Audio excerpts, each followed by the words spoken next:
clase y también voy a compartirles mi pantalla. Bien, excelente, ya estoy compartiéndoles mi pantalla también. Y bueno, y ya estamos grabando también la clase, ¿no?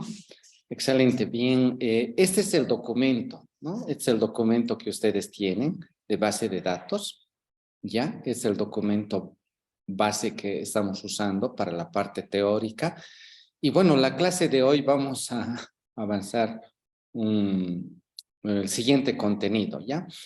La lección que vamos a cubrir el día de hoy se llaman tipos de bases de datos, ¿ya? Tipos de bases de datos. ¿Qué es la información que vamos a repasar el día de hoy? Es el tema de los tipos, de los diferentes tipos de bases de datos que nosotros tenemos, ¿ya? Y aquí tienen esta lección, ¿ya? La primera parte que queremos cubrir en la parte teórica que nos corresponde avanzar para el segundo parcial, ya tiene que ver con tipos de bases de datos. Ya ese es el tema principal. ¿Y cuáles son los tipos de bases de datos que vamos a analizar en esta clase? El primero tiene que ver con bases de datos inteligentes, ¿no? Este es el primer tipo de base de datos que vamos a repasar ahora. Bases de datos inteligentes. Ahí está Este va a ser lo que voy a pedirles como actividad, va a ser crear un mapa mental donde vamos a describir los diferentes tipos de bases de datos. Y este es el número 1, bases de datos inteligentes. Como menciona ahí, en la parte teórica dice, se describe como una base de datos que contiene el conocimiento sobre el contenido de la información, ¿no? Procesa toda la información y ya nos da información valiosísima, ¿no? Es un sistema, dice, de manejo de base de datos, el cual ejecuta la validación y el proceso de la información a través de programas de aplicación tradicionales. Algunas bases de datos inteligentes pueden incluir reglas que pueden ser aplicadas a la información entrante o saliente. Mientras la base de datos esté consciente de su contenido, puede responder efectivamente a las peticiones complejas de un usuario. Por ejemplo, existen bases de datos, ¿no? Un poquito para aclarar esta información de las bases de datos inteligentes para que tengan una idea global, es, ¿no? Cuando nosotros hacemos una consulta SQL y decimos cuántos trámites ha hecho Juan, ¿no? Y ahí procesamos toda una consulta compleja, ¿no? Hacemos un SQL para saber la persona, hacemos la relación con los trámites que ha ejecutado y recién hacemos la información, el proceso de las columnas que queremos visualizar. En las bases de datos inteligentes, esas consultas son de tipo natural, ¿no? Ya no decimos select, columna 1, columna 2, de la tabla tantos, y que haga un join o se relacione con la tabla de trámites y demás. En lugar de eso, nuestras consultas son bien sencillas y bien naturales. Simplemente preguntamos y decimos, ¿cuántos trámites ha realizado Juan López? Y esa, entre comillas, esa consulta en lenguaje natural es procesada por estas bases de datos inteligentes y te dan la respuesta, ¿no? En forma textual también te dicen, Juan López tiene 5 trámites o tiene 10 trámites. Podríamos hacer consultas más complejas como decir cuántos trámites ha hecho Juan López y en qué estado están y cuáles han sido concluidos en el menor tiempo posible. Esa es una consulta en lenguaje natural más compleja y estas bases de datos inteligentes, entre comillas, tienen esa potestad, esa facilidad de mostrarnos esa información de manera automática, ¿no? Porque procesan inteligentemente la consulta que estamos realizando. Entonces, para las bases de datos inteligentes, hay una base de datos relacional ahí abajo que tiene otra capa donde se obtiene una información inteligente más procesada para los usuarios finales. El otro tipo de base de datos, que es el que estamos estudiando a profundidad, son las bases de datos relacionales, ¿no? Las bases de datos relacionales que hemos estado desarrollándolo en todo el curso, ¿no? ¿Y qué nos dice respecto a ello? Nuestro texto dice, una base de datos relacional es un conjunto de una o más tablas estructuradas en registros y campos, ¿no? Líneas y columnas, ¿no? Que se vinculan entre sí por un campo en común. En ambos casos poseen las mismas características, como por ejemplo el nombre de campo, tipo y longitud. A este campo generalmente se le denomina ID, identificador o clave. A esta manera de construir bases de datos se le denomina modelo relacional. Las bases de datos relacionales pasan por un proceso al que se le conoce como normalización de una base de datos, el cual es entendido como el proceso necesario para que una base de datos sea utilizada de manera óptima.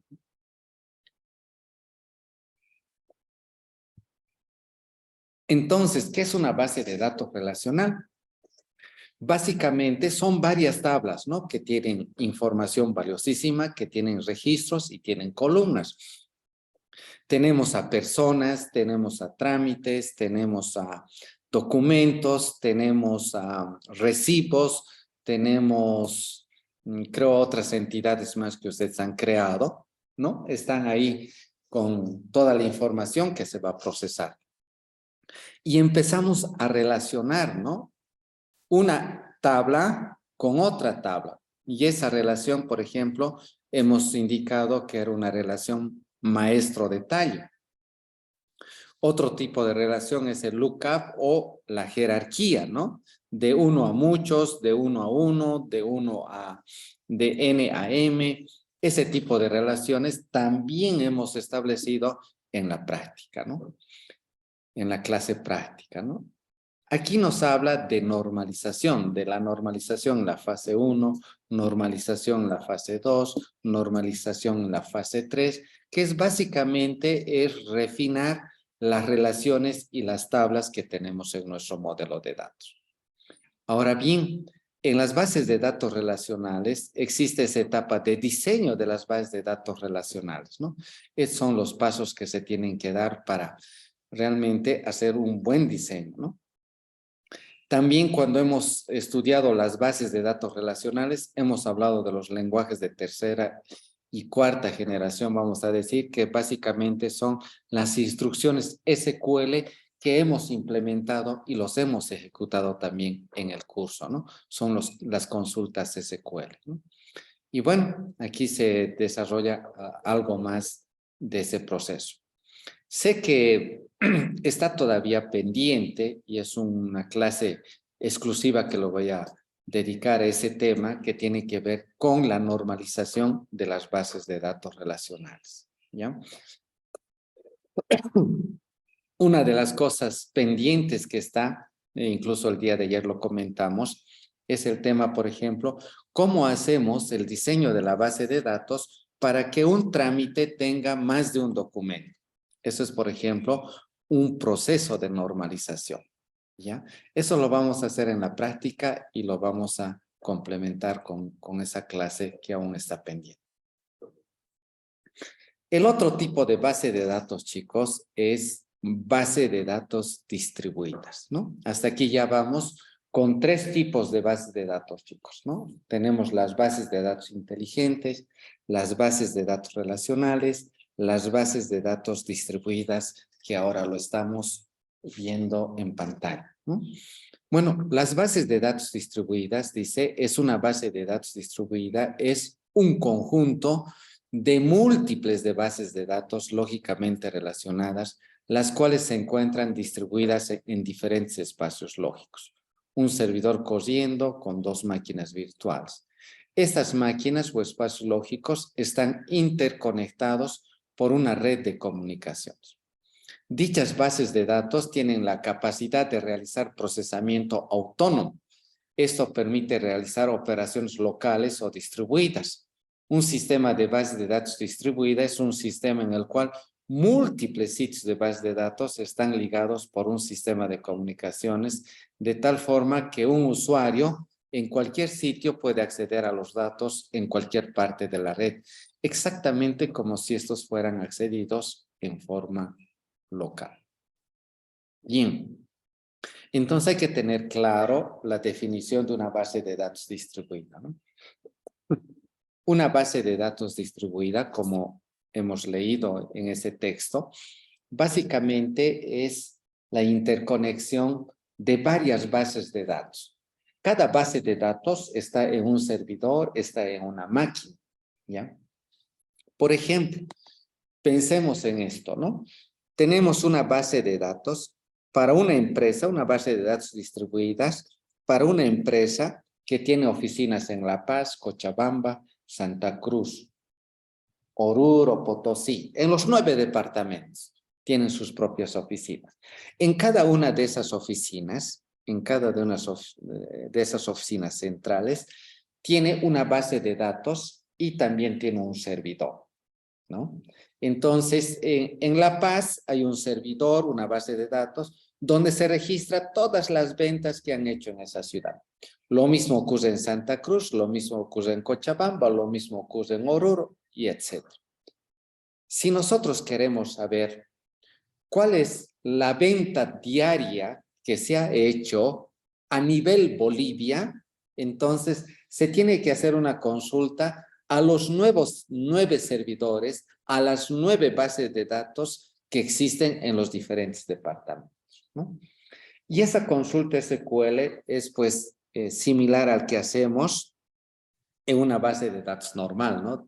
Decimos, queremos saber las ventas que se han hecho el día de hoy, ¿no? En nuestro caso, en el ejemplo que tenemos, que estamos relacionando de los trámites, decimos, ¿cuántos trámites se ha hecho a nivel Bolivia? ¿Cuántos trámites se ha hecho en La Paz? ¿Cuántos trámites se ha hecho en Cochabamba? Y así sucesivamente, ¿no? Esas consultas SQL son especiales, ¿no? En una base de datos distribuida. Es como si estuvieras haciendo una consulta a una base de datos que está localmente ahí en tu máquina, pero en realidad las bases de datos o los servidores también están en otras ciudades. Hay situaciones más complejas donde estas bases de datos distribuidas están distribuidas a nivel mundial, ¿no? Pueden haber bases de datos en Estados Unidos, en Europa, en la China, en Rusia, etcétera, ¿no?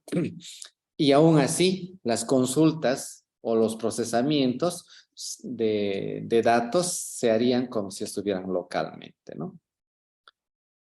Bueno, hace un tiempo atrás, ¿no? El tema de las bases de datos distribuidas realmente era algo muy requerido, ¿no? Muy solicitado y era algo nuevísimo, ¿no?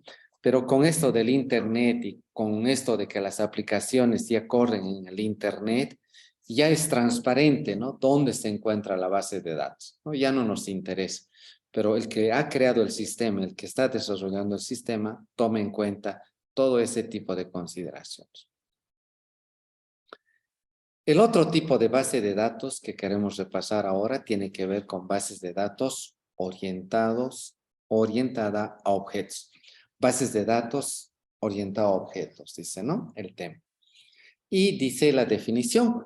El modelo de datos orientado a objetos es una adaptación para los sistemas de bases de datos del paradigma de la programación orientada a objetos. Se basa en el concepto de encapsular elementos de datos, sus características, atributos y el código que opera sobre ellos en elementos llamados objetos, ¿no? La base de datos orientada a objetos se diseña para trabajar bien en conjunción con lenguajes de programación orientados a objetos como Java, C#, Visual Basic, .NET y C++, ¿no? Los ODBMS usan exactamente el mismo modelo que estos lenguajes de programación, ¿no? O sea, este es el Object Database Management System, ¿no? Ya no es Database Management System simplemente, sino que es orientado a objetos, ¿no? cómo se identifican los objetos, cómo se identifican las estructuras, los constructores, cómo se lleva a cabo el encapsulamiento. Son todas las cosas que más o menos ustedes ya conocen de la programación orientada a objetos, ¿no? En algún rato yo les comentaba, ¿no? Nuestro diagrama de base de datos, nuestro modelo entidad-relación, se parece mucho al diagrama de clases cuando ustedes crean sus clases que básicamente dan origen a los objetos que van a intervenir en su aplicación. Una base de datos orientada a objetos tiene esa característica, chicos, ¿no? De que existe la encapsulación y lo interesante, ¿no? Tiene sus propios constructores, tiene sus propios métodos y demás, ¿no? Y normalmente está asociado a lenguajes de programación orientado a objetos como es Java, ¿no? Que espero que ustedes conozcan ese lenguaje de programación. Es de ahí que ustedes van a encontrar muchas similitudes. Hay algo muy interesante que me gustaría destacar, es esto, ¿no? Los objetos, ¿no? O las clases son los equivalentes a las tablas, ¿no? En nuestro diagrama de modelo entidad-relación, las tablitas son equivalentes a las clases o a los objetos que se definen. Ahora bien, cada objeto tiene sus propios atributos o lo que nosotros teníamos en las tablas como las columnas, ¿no? También dice que en una clase tenemos los métodos, ¿no? O las funciones. En una base de datos orientados a objetos, también hay los procedimientos o las funciones que hacen lo que es equivalente a un método que ustedes conocen en la programación orientada a objetos, ¿no? Cuando ustedes vuelvan a repasar con sumo cuidado esta parte de algunas definiciones que tenemos aquí, relacionadas con la encapsulación, con la persistencia, los métodos y demás, van a encontrar esas similitudes que acabo de comentar.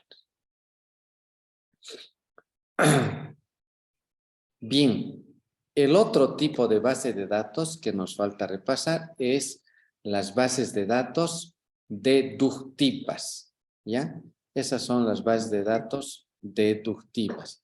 Cuando hablamos de las bases de datos deductivas, ahí está su definición, lo vamos a leer. Dice, es en esencia un programa lógico, ¿no? Un programa lógico, ¿no? Mapeo de relaciones base hacia hechos y reglas que son usadas para definir nuevas relaciones en términos de las relaciones base y el procesamiento de consulta.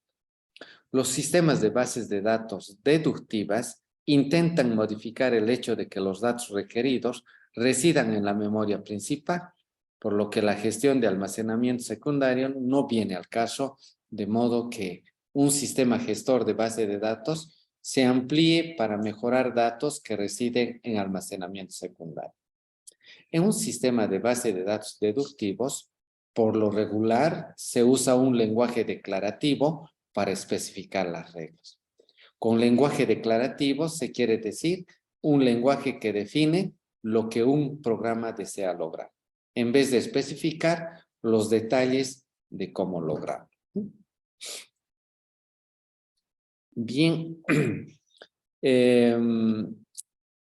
hay un lenguaje de programación, ¿no? Especial, ¿no? Para las bases deductivas, que serían estas que se mencionan aquí, el Prolog y el Datalog, ¿no?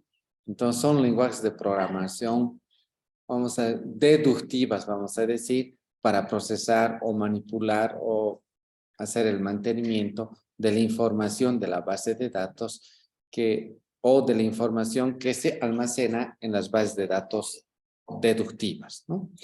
Entonces, en resumen, chicos, este tipo de base de datos nos permite deducir, ¿no? Por ejemplo, en nuestro caso, ¿no? Una base de datos deductiva, ¿no? Nos gustaría conocer, por ejemplo, en nuestro sistema de trámites, ¿cuáles son aquellos trámites ¿no? Que toman más de un mes en su proceso, ¿no? En su obtención, ¿no? Si inicias el trámite el día de hoy, ¿no? ¿Cómo puedo deducir el tiempo que va a demorar en que me entreguen ese trámite, ¿no? Y normalmente en las bases de datos deductivas, de acuerdo a las reglas, a la información que tienen almacenado ahí, nos puede decir concretamente, usted, señor, puede volver a recoger su trámite en esta fecha, porque para esa fecha ya va a estar disponible. Entonces, deduce la fecha de entrega, ¿no? Es ese tipo de consultas que se pueden hacer, por ejemplo, con ese lenguaje de programación que les comentaba como Prolog, ¿ya? Entonces, esos lenguajes de manipulación de las reglas y demás nos permiten tener las reglas de deducción para obtener información en ese sentido, ¿no? Bien, aquí entonces, por eso ahora les comentaba al inicio, de que puedan estar seguros de que tienen este documento, ¿no? Ahí está la parte teórica, ¿ya? De lo que son los diferentes tipos de bases de datos que necesitamos desarrollar en el curso, ¿ya? Ahora voy a mostrarles un ejemplo, ¿no? De lo que espero que ustedes hagan en el mapa mental, ¿no? Ahí está. Estoy colocando el diagramita del mapa mental que necesito que ustedes desarrollen, ¿ya?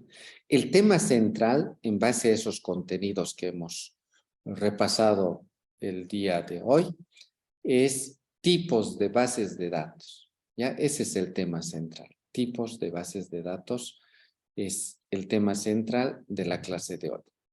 Y hemos explorado, ¿no? Como pueden ver en esta ramita, primero las bases de datos inteligentes, ¿no? Y bueno, como ustedes pueden ver aquí, esta partecita tiene que ver más o menos con la definición, ¿no? Con la definición que se tiene de lo que es la base de datos, ¿no? Por ejemplo, aquí dice conocimientos sobre el contenido que se tiene sobre la base de datos o las tablas, los objetos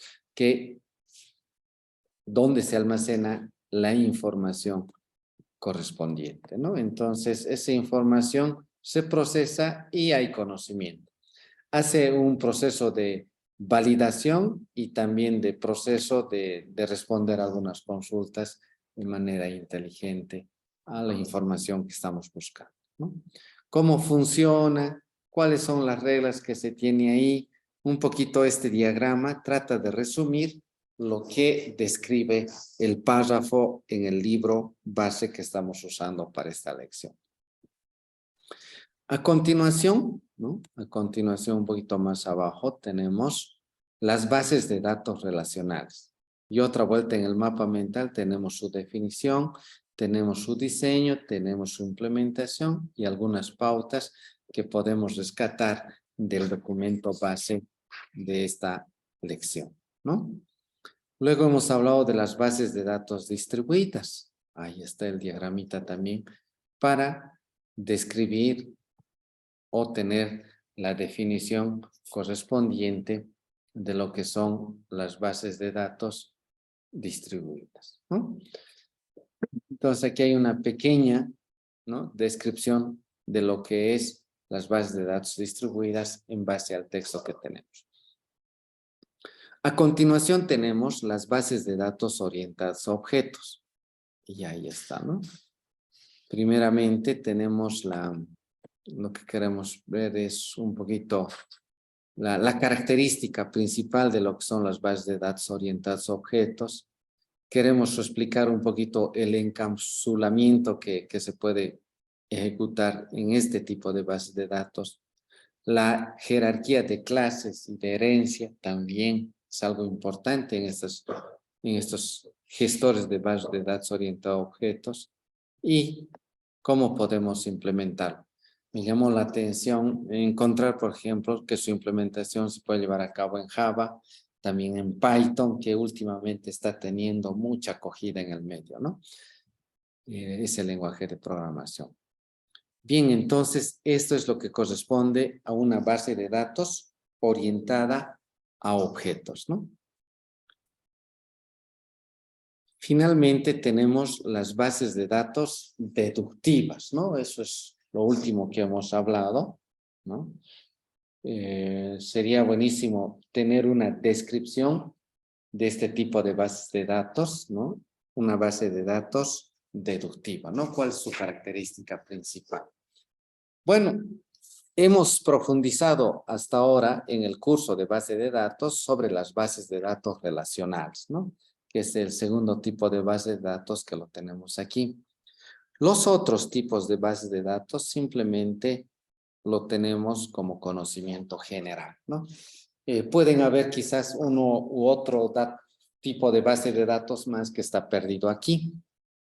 Así que nada, chicos, a mí me gustaría que, que lo más importante de esta lección, además de leer el texto base que les he proporcionado, lo más importante para mí, chicos, es que tengan en su mente, ¿no? Que no solamente tenemos una base de datos relacional, sino que hay otros tipos de bases de datos.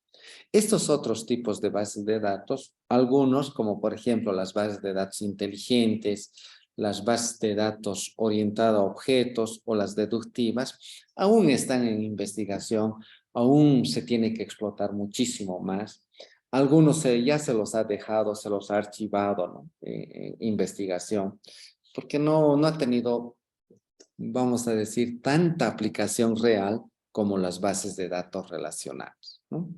Estos han sido pasos que parecían geniales, súper, vamos a decir, súper avanzados, pero que la comunidad o las empresas de nuestro medio no lo han adaptado por su complejidad, ¿no? Porque no es tan fácil implementarlo en producción para algunas empresas reales, ¿no? De nuestro mundo, ¿no? Entonces, se han quedado ahí, ¿no?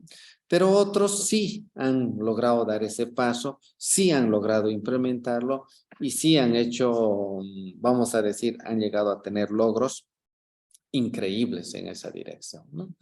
Entonces, si uno de ustedes quiere profundizar en bases de datos distribuidas, orientado a objetos, bases de datos deductivas o bases de datos inteligentes, si ustedes deciden profundizar en ello, eso ya es, por ejemplo, como un tema de investigación para su tesis o proyecto de grado, ¿no? En el futuro, ¿no? Entonces, son áreas de investigación todavía abiertas, ¿no? Aunque en el último tiempo, chicos, se está logrando obviar este tipo de bases de datos, se trabaja más con las bases de datos relacionales y ahora estamos entrando en una etapa con el proceso de la inteligencia artificial y otros temas que pueden potenciar y están logrando potenciar de manera más significativa las bases de datos relacionales como tradicionalmente las conocemos y como lo ha implementado la gran mayoría de las empresas a nivel local, a nivel nacional o a nivel mundial, ¿no? Entonces, hay otro tipo de procesos como data mining y otros que realmente han abierto campos de análisis de datos más profundos sobre las bases de datos, ¿no? Bien, entonces esta sería la actividad que voy a publicar, que necesito que ya lo vayan desarrollando para el segundo parcial. Bien, creo que con eso podemos quedar sobre este tema. Antes de cerrar esta lección, a ver, hay un comentario más que quiero agregar, ¿no? Es cierto que el documento base que les he dado sí es sencillo, es conciso en lo que se quiere expresar. Si ustedes quieren ampliar un poquito más esta información, buscando información en internet o quizás en alguna otra bibliografía, quieren ampliar esa información que se les ha facilitado, excelente. Pero lo mínimo que tienen que hacer es cubrir esa lectura, hacer un mapa mental acorde a eso y si pueden explosionar o generar más información, bienvenido, ¿no? Eso se los dejo en sus manos.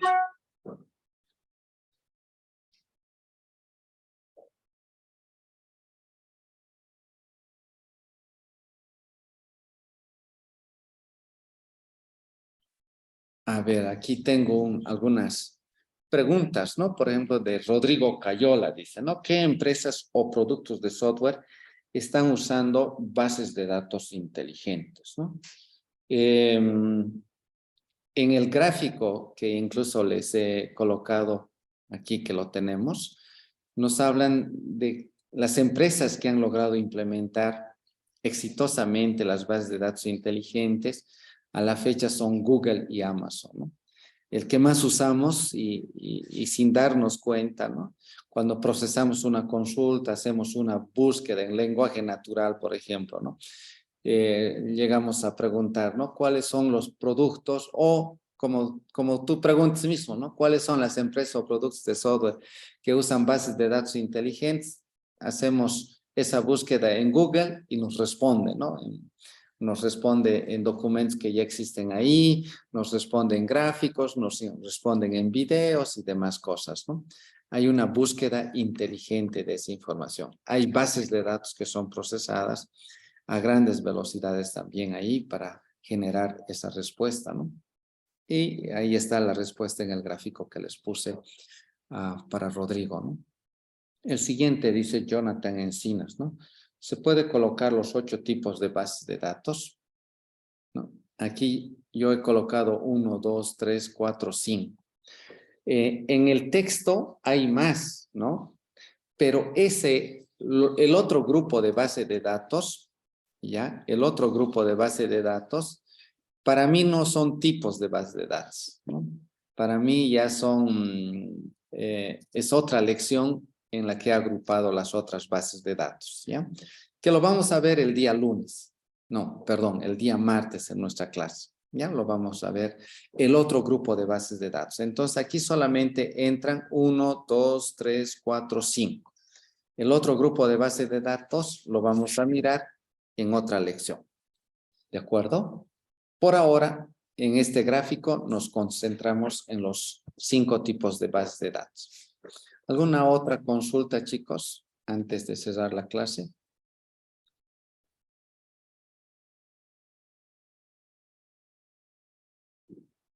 Bien. Excelente. Entonces, aquí terminamos la clase correspondiente a esta lección.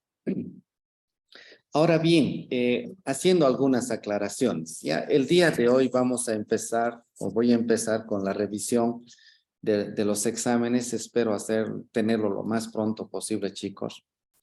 Pero como les he comentado, ¿no? Una de las cosas más importantes es el video, ¿no? Espero, no he revisado aún, pero espero que hayan publicado todos los que han dado el examen, el video.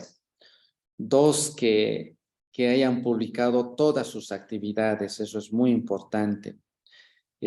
Si tanto el video y las actividades lo han hecho muy bien, como debe ser, el examen simplemente refleja eso, ¿no? Que han entendido eso y que su evaluación misma va a ser natural porque se tienen buenos resultados ahí.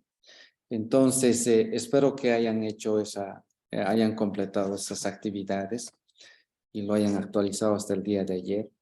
Los que lo han hecho ayer, ¿no? Que era el último día, obviamente van a tener menos puntos que los que lo han hecho en la fecha que corresponde, ¿no? Entonces, pero yo creo que eso también les va a ayudar un poquito para que puedan aprobar la materia. El otro detalle, chicos, es que el segundo parcial, como les he comentado en el chat, es una continuación, es una segunda parte de lo que ha sido el primer parcial. ¿Qué significa? Vamos a hacer, entiendo yo, por el tiempo, unas 3 actividades más. Esta es la primera actividad. El lunes les voy a lanzar una segunda actividad. El martes van a tener una segunda actividad. El miércoles, la penúltima actividad, que sería de la parte teórica. Y el día jueves, como hoy, vamos a ver un poquito eso de la normalización, algo de la aplicación, ¿no? De la APP que estamos desarrollando en Salesforce. Vamos a hacer algunas consultas SQL más ahí y con eso estaríamos casi cerrando la materia, ¿no? Después de la siguiente semana ya está agendado nuestro examen también, ¿no? Ya está agendado nuestro examen. Si no recuerdo, a ver, voy a mirar un poquito. Nuestro examen estaría agendado. Veamos un poquito nuestro calendario. Ya las cosas se han acelerado rápidamente. Veremos nuestro calendario. A ver qué ocurrió aquí. Un segundito.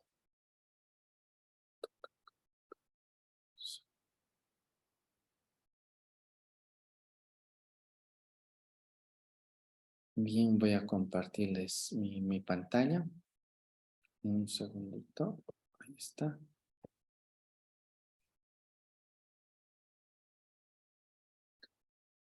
Estamos en base de datos.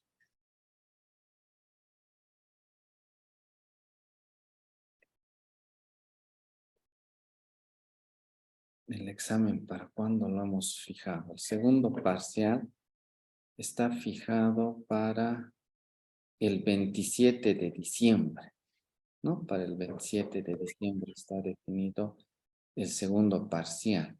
Si es el 27 de diciembre, estamos.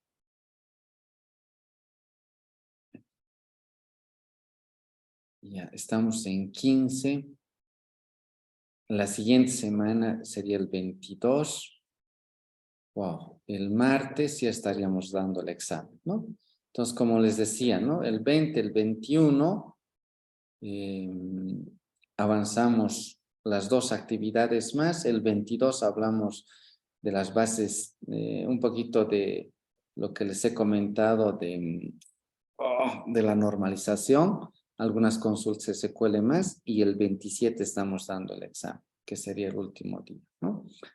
Y con eso estaríamos cerrando el semestre. Ahora bien, los que no aprobaran, ¿no? Como les decía, ¿no? Vamos a tener examen de mesa, si no me equivoco, en enero, no sé, todavía las fechas recién lo vamos a definir. Todo lo que hemos hecho en el primer parcial y en este segundo parcial, en el examen de mesa, el examen va a ser muy similar al primero, segundo parcial que vamos a dar. Así que si no logran aprobar en este curso normal, entonces lo pueden planificar para el examen de mesa, que entiendo que también me lo van a asignar a mí y ustedes los contenidos ya los conocen, ¿no? Entonces eso también para animarlos y que no se den por vencido todavía, ¿no? Con todo eso, ¿no?